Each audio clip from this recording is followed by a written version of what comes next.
Hello friends, welcome to CUET Express. As you guys know that Ramjas Politics is very famous in DU campus. तो आज हमारे साथ है योग which will tell us about the politics in the Delhi University campus. So hi, welcome Yog. Thank you so much. First of all, I'll begin by thanking CUET Express. I'm really grateful that you're doing this and I've been following your content since a long time and you guys are doing a terrific job. So thank you so much. Okay Yog, so what is your vision for the politics like in the campus? Just to make the viewers know, I'm contesting for the college union election in Ramjas.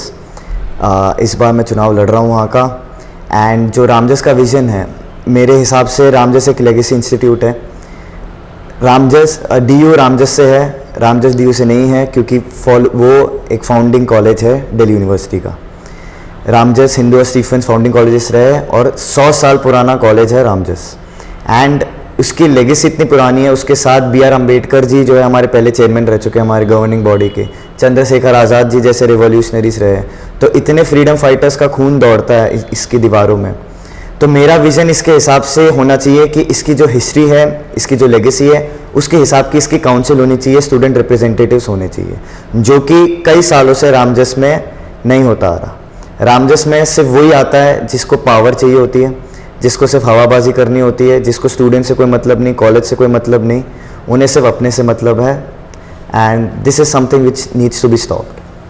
Okay, so like एक हमारे यहाँ पे एक बहुत word कहा जाता है कि चेंज लाना बहुत ज़रूरी है DU की कैंपस पॉलिटिक्स में, क्योंकि इस टाइम जो DU की कैंपस पॉलिटिक्स है it's all about money and muscle power to be honest. But what changes do you see कि आप ला सकते हैं अगर आप कोर मेंबर बने अगर काउंसिल के? तो I believe in a very important motto that politics for change is not the medium. Change in politics, that's the medium, and that's the approach that every candidate has to follow, and that is something which I am trying to do. What I am trying to do, like I might not, you might think that I am exaggerating it, but what I am trying to do is a revolution in Ramjas, because जिस तरह की politics Ramjas में होती आ रही है, मेरे जैसा candidate अगर खड़ा होता है टॉप पोस्ट के लिए भी, तो वो एक अपने आप में बड़ी बात है, क्योंकि वहाँ पे चॉइस नहीं दी जाती. वहाँ पे सिर्फ और सिर्फ वो लोग आते हैं जिनके पास मनी होता है, मसल पावर होता है, जैसा आपने कहा, और वो स्टूडेंट के इश्यूज़ को नहीं कर सकते क्योंकि वो स्टूडेंट कैसे जीता है उनको वो नहीं समझते. अब जैसे वाइट शर्ट में वो अपने आकर के कैंपेनिंग वगैरह सब कर लेते हैं, लेकिन मैं वाइट शर्ट क्यों नहीं पहनता हूँ? मुझे बहुत लोग कहते हैं कि तू अगर कैंडिडेट है तो तू वाइट शर्ट पहन. मैं क्यों पहनूं? स्टूडेंट्स हमारे रामजस के वाइट शर्ट नहीं पहनते. मैं बोल रहा हूँ, मैं स्टूडेंट की तरह बोल रहा हूँ.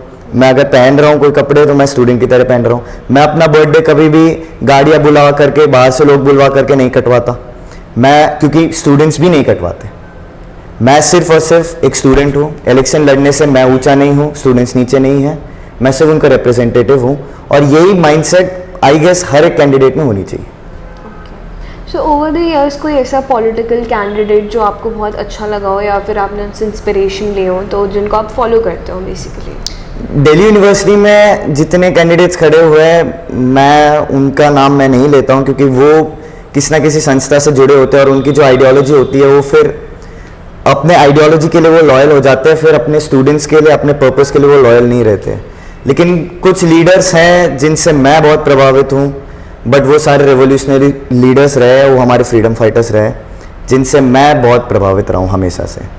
बट बात ये है कि ये सब बातें हर कोई करता है, इसलिए मैं रामजस में बस ये चाहता हूँ कि एक ऐसी काउंसिल हो जो लेगेसी का सम्मान कर सके. ये बेयर मिनिमम है जो रामजस में होना चाहिए, क्योंकि एटलीस्ट एक फाउंडिंग कॉलेज में ना जो हाल आज हो रहा है रामजस का, आज रामजस को NIF रैंकिंग तो चलिए दूर की बात है, लेकिन आज किसी भी एवरेज DU स्टूडेंट से आप पूछेंगे तो वो वेंकी को, ARSD को और बाकी साउथ कैंपस कॉलेजेस को रामजस से ज़्यादा प्रेफर कर रहे हैं. और हमारे यहाँ अगर फेस्ट भी होता है तो वो लोग साउथ कैंपस में और ऑफ कैंपस कॉलेजेस में लड़ाई इस बात की हो रही होती है कि उनके फेस्ट में आर्टिस्ट कौन आएगा. हमारे यहाँ लड़ाई होती है कि फेस्ट होगा या नहीं होगा, और कोई अकाउंटेबिलिटी हमारे काउंसिल में नहीं है. पैसा कहाँ आया, कहाँ गया, ट्रांसपेरेंसी कहाँ है, किसने क्या किया, क्यों किया, प्रोमिसेस फुलफिल हुए या नहीं हुई, कोई कमेटी बैठी या नहीं बैठी. स्टूडेंट्स को कोई नॉलेज नहीं है इसके बारे में और कोई ट्रांसपेरेंसी नहीं. तो फ्रीडम फाइटर्स का तो मैं बहुत नाम ले दूंगा, जैसे मैंने पहले भी लिया था, बट जब तक हम, क्योंकि वो सब करेंगे, इसलिए मेरे को यहाँ पे सिर्फ और सिर्फ इश्यूज पे बात करनी थी। इसलिए मैं ये बोल रहा हूँ कि रामजस के अगर लेगेसी को हमें बचाना है तो we have to act now. Okay, some issues you would like to concern, कुछ कंसर्न इश्यूज यहाँ पे? सबसे पहला इशू है इसके जो गवर्निंग बॉडी है, आई मीन जो स्टूडेंट्स को गवर्न करती है। जैसे 8 लोग की काउंसिल होती है रामजस में, 8 लोग 6000 का कॉलेज नहीं चला सकते।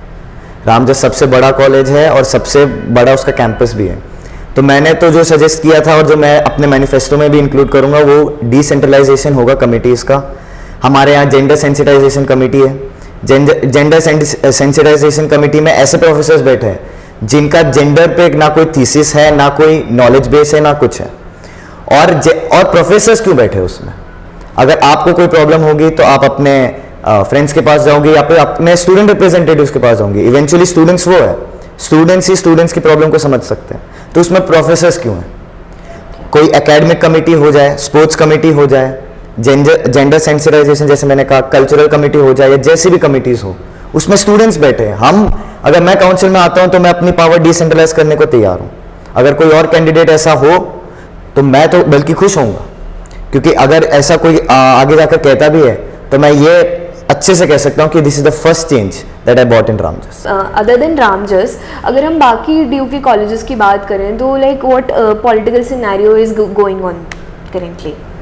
टू बी वेरी ऑनेस्ट, बाकी कॉलेजेस में जैसे केएमसी है, केएमसी ने बहुत राइज किया है इतने साल इतने जितने रिसेंट ईयर्स है, केएमसी की रैंकिंग बहुत बड़ी है। एंड हमेशा वो रामजस से, एटलीस्ट मेरे सीयूईटी के टाइम पे केएमसी को नीचे ही मानते थे, लेकिन जिस तरीके से उसने राइज किया है तो कुछ तो ऐसा हुआ है, या तो उनके स्टूडेंट्स सीरियस है, उनके रिप्रेजेंटेटिव सीरियस है अपने कॉलेज की रैंकिंग को बढ़ाने के लिए। और कोई मुझसे कहता है कि यार तू कैसे बढ़ा लेगा रैंकिंग को, हमारे हाथ में क्यों नहीं होती? हम, हर एक चीज़ हमारे हाथ में हो सकती है अगर हम उस हिसाब के विजन लेकर के चले, एम्बिशन लेकर के चले। हमारा कॉलेज इतना बड़ा, इतने बड़ी उसकी लेगेसी है, तो हमें भी एम्बिशियस उस हिसाब से होना चाहिए। अगर हम बड़े सपने देख रहे हैं, कोई कहता है ये नहीं हो पाएगा, क्यों नहीं हो पाएगा? हम देखेंगे तो क्यों नहीं होगा? Exactly.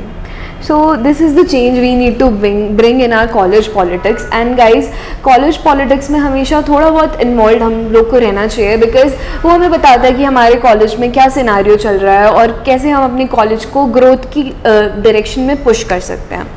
So thank you guys, this was Yog, and please comment down in the section कि आप लोग के कॉलेज पॉलिटिक्स पर क्या व्यूज़ हैं, and we will address them in our next video. Thank you.